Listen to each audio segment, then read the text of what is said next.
That had no redeeming social value. No, not so. We didn't even say police are looking for the woman. Well, we said they're reviewing the tape, but still, I know. Anyway, it's 5:45. We're going to go to Mark Mester, but we want to go to breaking news now instead. Let's go to Mark Kono, who is over at Chase San Pedro. Yeah. Okay, I've got you there. Thanks. Mark, can you hear us? You can see it. We'll talk until he picks it up. You can see what appears. We're turning northbound here. Mark, if you can hear us, take over. Until then, we'll just state the obvious about what we're seeing on TV. All right, Mark is having TV5 has the police ship inside. We'll maintain visual. Thank you very much. All right, Mark. Okay, guys, sorry about that. I believe you guys have already tossed to me here. We are just in some very congested airspace with additional helicopters and inbound approaches into LAX. But this is a police pursuit. The LAPD in pursuit of this vehicle here for the past 5 to 6 minutes. You see that white sedan turning northbound here. He has been circling the general vicinity of Avalon, San Pedro, 108th, 109th, 110th. In this general vicinity here, this is going to be the Watts area as he makes an eastbound turn. We understand that he was initially wanted for some sort of a reckless driving infraction here, and now we have the LAPD in pursuit. We have at least 4 units of the LAPD in pursuit of this guy as he makes his way kind of through this general vicinity. He has, for the most part, been driving in circles. We will say that much. It's going to be north of the 105 freeway and just east of the 110 freeway, so it's right in the corridor for LAX, right in the corridor for Hawthorne Airport as well, so you can imagine the airspace here is incredibly busy at this point with some of the inbound arrivals and the outbound departures here. But again, this is going to be in South LA, the Watts area here, traveling eastbound and now northbound in some of the neighborhood streets here now. We don't know how many folks are in the vehicle at this point. Obviously, we do have a driver. We don't know if it's male or female or if there are any additional passengers at this point here. We will try and find that out for you, but he's just kind of winding around in circles, as you can see, coming through the neighborhood. Guys, I'm going to have to hand it back to you for just a moment. All right, Mark, thank you. Let's bring in Ginger Chan. And Ginger, what you're seeing here, at some point will police say, hey, you know, there's going to be kids that are getting ready to go to school soon. Not right now. It's 5:47 in the morning. But at what point might they back off? Okay. I think in a situation where they do see that they're getting closer to schools, the intersections are getting busier. You know, this is a time when maybe not so much kids, but people are, you know, walking to the bus stop and that type of a situation. Some of these streets, you know, Mark is talking about 108th, 109th, 111th, even though you see that it is residential, but also these are some larger streets that people would be driving on. He says it's just off the freeway, so through Watts, South LA, we can see that he's crossing through an intersection. And these are areas where they don't have the crosswalks where everything is stopped. Instead, they have the crosswalks where you see how everything is marked.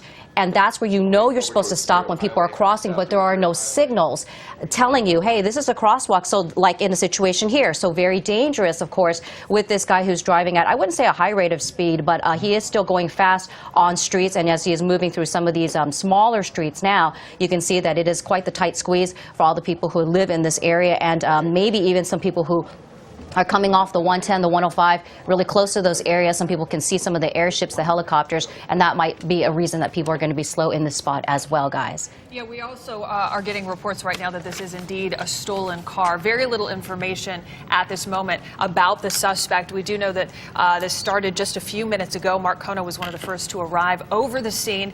Let's get right back up to Mark Kono and give us the latest from his perspective. Mark.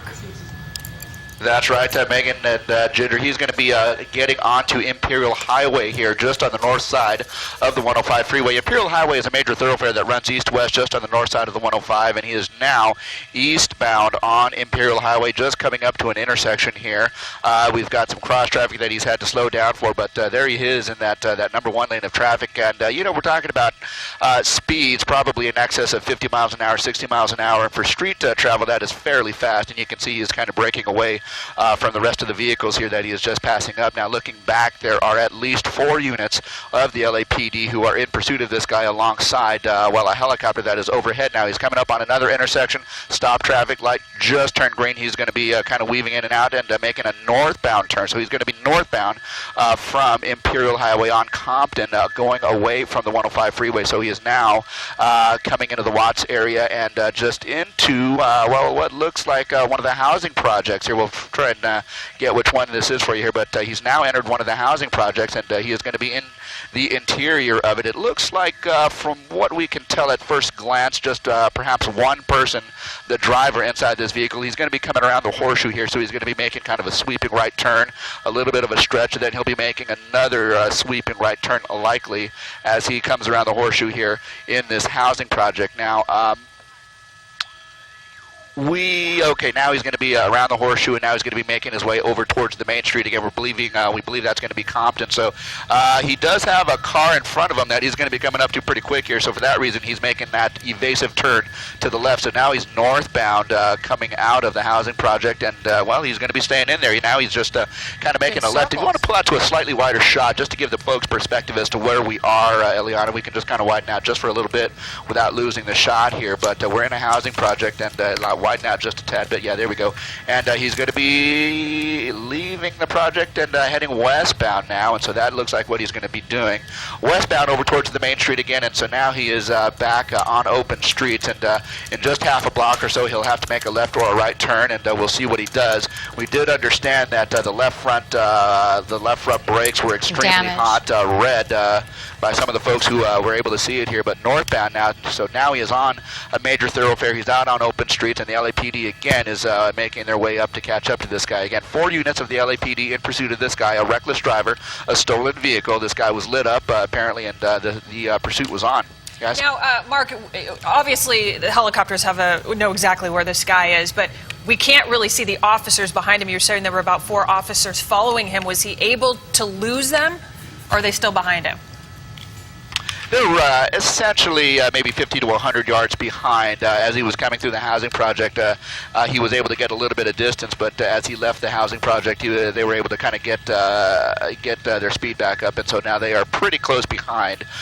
4 units, I will say, 4 units are in pursuit, and that has been the case for the past several minutes that we've been watching. But he is now westbound through the neighborhood here, and he's going to be approaching, Avalon, San Pedro, and this is just, the general vicinity that this guy has been making his circles. So it stands to reason that this guy might be from the area, that this guy might know the area, and so not leaving the area, you're generally more comfortable, as far as navigating the streets in an area that you're more familiar with, and this might certainly be the case. He's coming around an elementary school, and now he's turning southbound, and we will see where he's at, but he's just kind of navigating his way around an elementary school at this point now, turning eastbound around the south side of the elementary school, and again, this guy is being pursued. He's got 4 units behind him, an airship above, and we're following him as well, and so the likelihood that this guy actually gets away probably not very high at this point, so we will effort the shot here and make sure that we stay with him, but he is just again traveling at a fairly high rate of speed, kind of weaving in and out of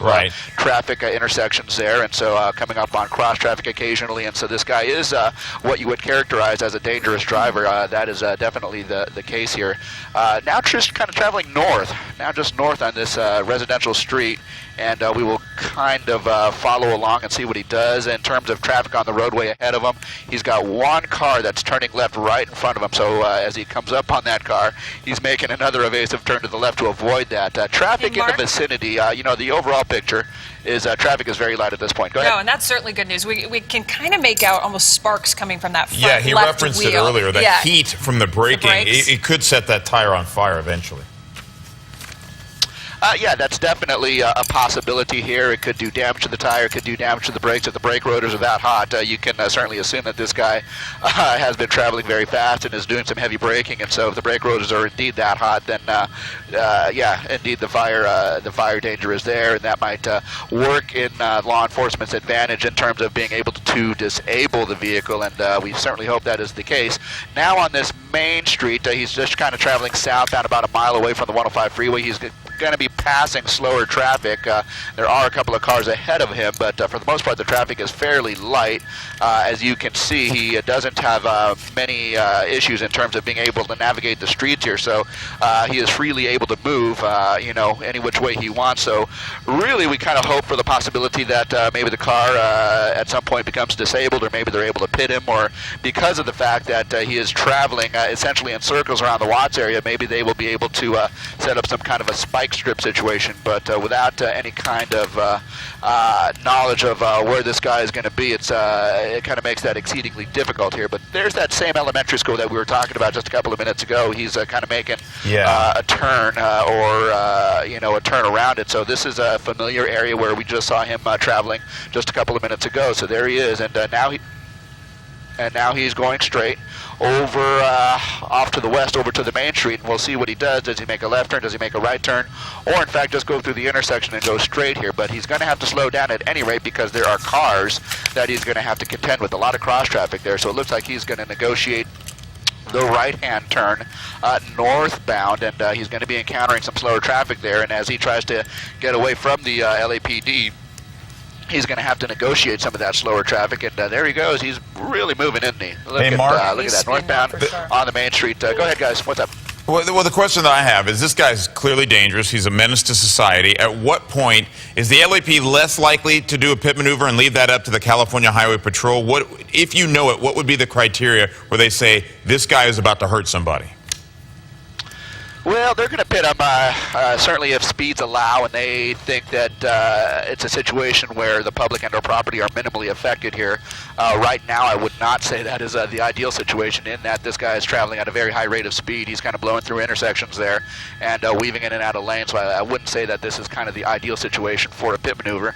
But he is now kind of moving northbound away from the area that we have been following him around, and now he's kind of moving away up towards South LA, up towards Manchester, in fact, and so he is kind of making his way north out of that area that we had seen him making circles in. So we, will continue to watch here, but certainly when you talk about a pit maneuver, we're talking about speeds somewhere in the 30, 35 miles per hour range, and in a situation where it does where there is minimal impact to pedestrians, other commuters on the road. And so we're coming up on an intersection, at least the law enforcement guys are, and because of his excessive speed, he's actually pulling away from some of the ground units. They are probably looking at maybe 2 blocks behind this guy as he makes his way northbound here. Of course, the police helicopter is right on him, and so they are kind of watching very closely to see what he does. But in terms of the guys on the ground, the 4 units that are following him on the ground, they're every bit of 2 blocks behind him as they make their way northbound here. So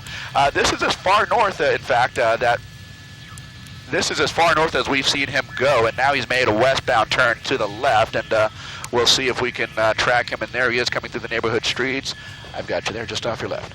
And now he's going to be approaching a secondary main street here. And again, some of these ground units, the 4 ground units that were in pursuit, are about a block behind, so they are gaining some ground here. But now he's going to be making a right-hand turn. You saw that cross traffic there, very nearly colliding with him, and so to avoid that, he made a right turn northbound, and now he's going to be making another left turn off to the west. Now we are just looking about, okay, gotcha.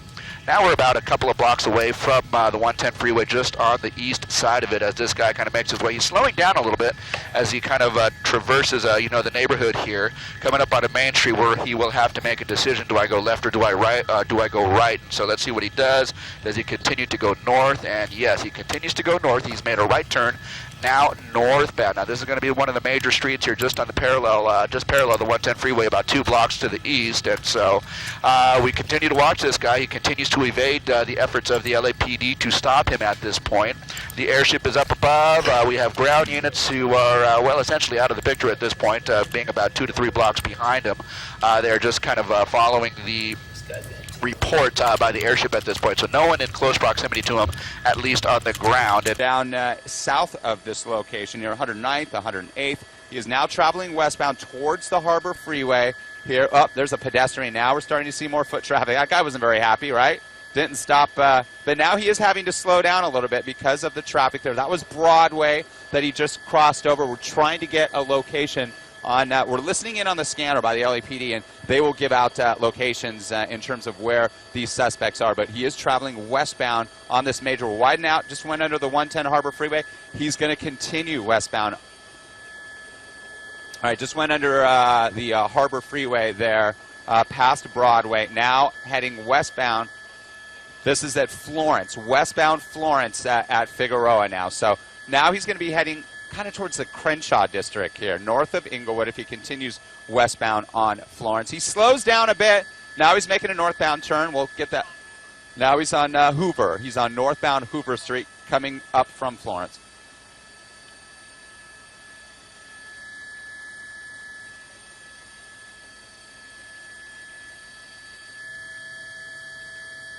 Oh, yeah, definitely. We're seeing more traffic on the roadways. And these surface streets, these major north-south surface streets that parallel the 110 Harbor Freeway, are used as alternates. A lot of people don't like taking that 110 freeway because it's so jammed up. Westbound 66th Street, so staying on the numbered street. Now he's going to turn southbound on another street from 66th Street. So now he's making his way south. Why he's going the way he is, if he's heading to a specific location, unclear. What goes through the minds of these individuals, we never know. But we do know that he doesn't want to be taken into custody, but he will be. The LAPD's up overhead, LAPD air support, squad cars down below. They did back off a bit, and we're going to try to see here if we can see the closest patrol car, the LAPD patrol car down below, because they were several blocks south of him when he was traveling northbound. There you go. We widen out. See that? Well, you don't see anybody. Nobody. Oh, boy, here they come the other way. Here, all right, let's see what they do here. We'll push in. They're going to make a U-turn. You saw those 3 patrol cars there. Coming up now on Florence, Vermont. He was on Vermont there, making northbound trek. Now he's heading back eastbound on Florence here. And they're back southbound on possibly Vermont or a surface street that parallels Figueroa here in the South Los Angeles area. Scott, one of the things that I'm also seeing is this is staying on surface streets for the most part. Has this chase at any point been up on a freeway at all? You know, not that we're aware of, and it looks like at this point it's staying in the general vicinity of South Los Angeles. You see a pretty erratic right turn now next to a school. You know, fortunately the kids aren't at school yet, so we're glad to be able to report that is the case, and not too many people are out on the sidewalks. But you know, we've seen too many of these things end with someone being injured when an individual suspect like this is driving so erratically. I think they're turning northbound now. Now they just made a U-turn and they're coming back to the east, so back towards the 110 freeway. But to answer your question, I don't believe that the pursuit has been on the freeway yet. Certainly, though, this person is very... A square mile earlier when we first arrived on scene on the pursuit, and Skyfire, oh, he spun out, lost control up against the curb there. Let's see if he tries to continue on. Yes, he does. I don't know how he just sort of spun out there on his own. And just about Vermont, it looks like now maybe the vehicle, they're unable to control it possibly. There's damage to the car because it looks like they can't keep the vehicle straight at this point. Scott, it looks like they... If that's the case, hopefully it'll end soon. I thought for a second they might have a flat tire. Where do you see, how are authorities within your frame of view? We can't really see any police from the camera. We have a helicopter overhead. There are units that are going to surround this vehicle now. It appears there's some type of damage to the car, so this individual's not going to be able to drive at a high rate of speed and still control the vehicle. They decided early on not to just get right on the tail of this individual and make them drive faster. They backed off once the helicopter's overhead. If they've stopped now, they've got out of the vehicle. We have patrol cars swarming this area. It appears to be a man at this point. He knows that the police are coming. At this point, getting back inside his vehicle. That's a very dangerous point at the end of a pursuit if he doesn't obey the officer's commands. And he did go back. He went back in and got something. And now he's on foot. Yeah, he got something, and it appeared as if he either put it under his shirt or in a pocket. Now it looks like maybe in his right hand there, Scott. I'm not sure how good your monitor is. How close are... Yeah, it's never as good as yours. If it's a weapon, this is an extremely dangerous situation. But it looks like now his hands are up. Police have him down, prone on the sidewalk here in South Los Angeles, and the pursuit is over. You know, we watch these things, and what we want to happen every single time is nobody getting hurt, even the suspect, and it appears that that is the case. So fortunately, this has ended without incident. We didn't see the car hit any other vehicles, although it was very close. We don't believe that it hit or there was anyone injured in this case, and now the suspect, you can see, is in custody. Ooh, wow. That, thankfully, that ended peacefully. What was on this guy's mind? What the heck was going on? That is strange. Yeah, and again, I think that as much as anything can show you what police face every time they have something like this, because you really are just operating from a position of without knowledge, because you don't know why this person jumped back in the car at the last second before they took off running. But authorities have handled this. The pursuit is over, so that is about a 4-minute run through South Los Angeles for us with Air 7 HD above it. Scott Reif, thank you very much. Along with Leslie Sykes, I'm Philip Palmer. It is Wednesday, April 29th.